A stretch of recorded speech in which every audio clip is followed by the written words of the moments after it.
Hey, welcome to my baking channel.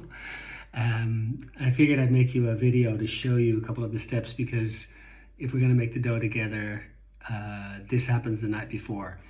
It's called making the levain. This is a starter that lives in my fridge. And if you don't bake like once or twice a week, then you need to keep feeding it.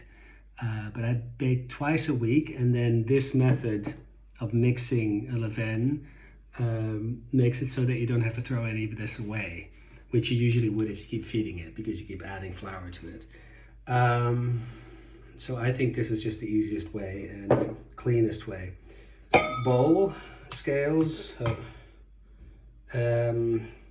usually there's about 100 grams in here. So I'm going to get about 80 out, and that's enough. So if there's any more, then I'll just throw that away. So that is about 85, whatever, it doesn't really matter. It doesn't have to be super precise. So it's 80 something. Then I reset the scale and I add flour, usually a bit more, like 100, 120. Let's do 120, because then we need 200 grams of levain tomorrow morning.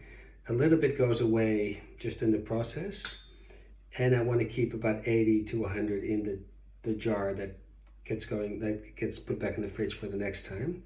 So okay, so there was 80 of starter there. Now there's 120 flour, and reset the scale again and going with 120 water.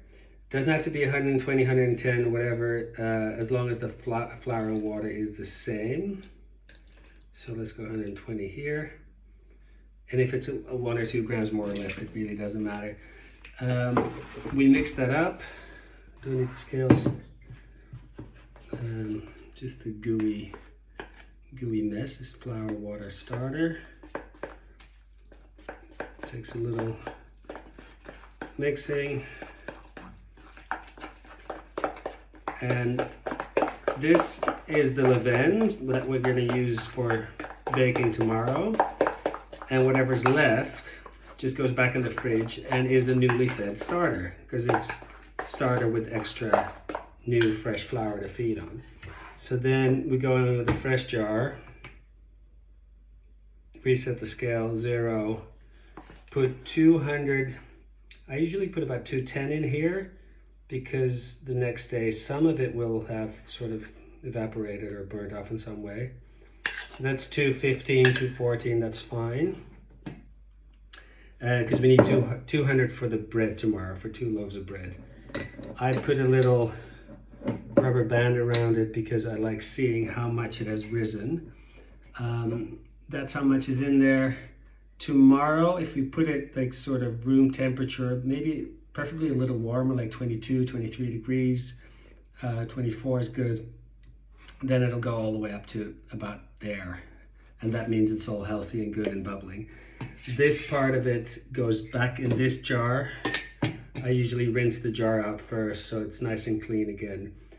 Put that back, that'll be about 100, yeah, something around 100 or maybe 80 or 90. And so then you can do the exact same thing the next time you want to bake.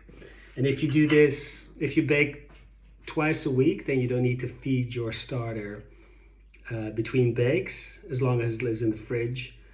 If you keep it on your bench outside the fridge, then you need to feed it every day. If you don't bake, so don't feed it for more than a week, then yeah, then you need to feed it just separately apart from the baking. But yeah, if you bake twice a week, then you just do this method every time the night before you bake. No, the night before you make your dough. And then the next day you make your dough, and the morning after that you bake. Easy peasy. All right, this part is done.